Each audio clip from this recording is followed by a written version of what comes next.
What have you learned from acting since you started at a very young age? I learned that the reason I have such anxiety and obsessive thoughts is it's not as concerning as it should be, because it's actually probably part of why I'm an actor, and it probably helps my acting. So I've learned to embrace my anxiety as kind of a gift, putting a positive spin on it. But also I've learned that, like, I don't know, it actually opens me up as a human being, like to consistently be having to be sensitive to other characters and playing other characters and playing against other characters as someone else. It just keeps my mind open and aware and conscientious of how other people are feeling and behaving, and I'm much more observant, and I feel like that's a really kind of healthier way to live. It's just being observant.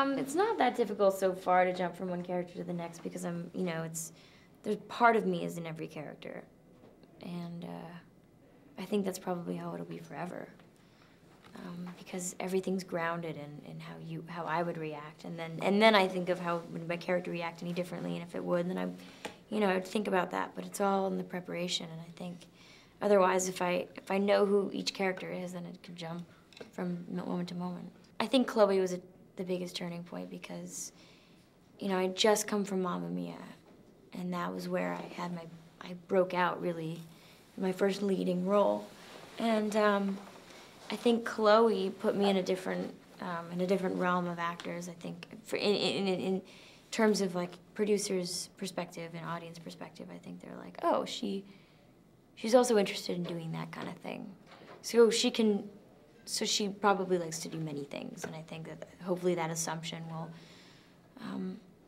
travel. I don't think I need to anymore. I think I tried with Chloe, and I think that was enough for now. If I continued to do the same thing over and over again, then I would have to prove. But I think just being diverse is proof enough,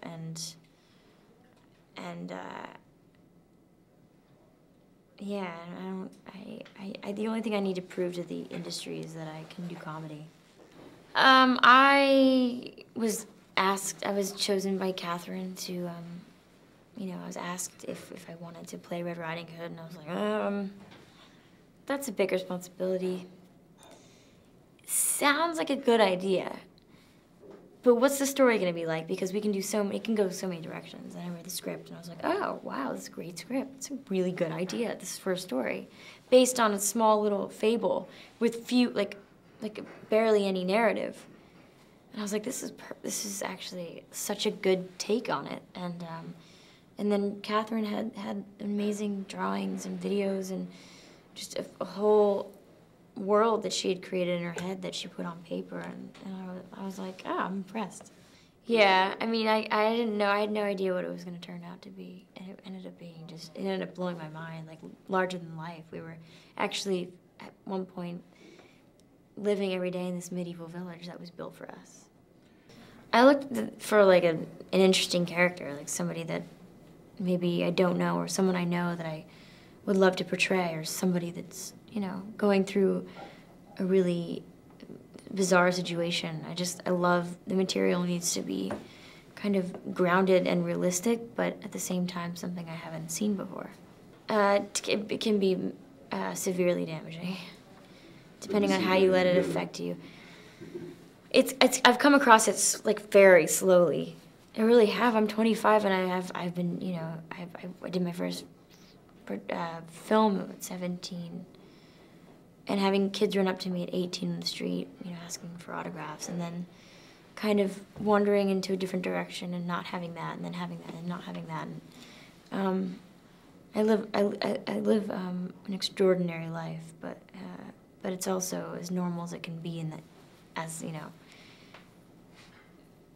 the same time. So I don't know. I think, but a lot of people have been damaged by fame. You got to be careful. You got to know who your friends are. It's really important.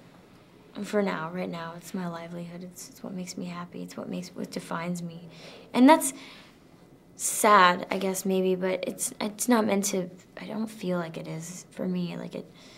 I love to work, and I love to travel, and I love to, my parents will always find me wherever I am. My best friends will always come to where I am.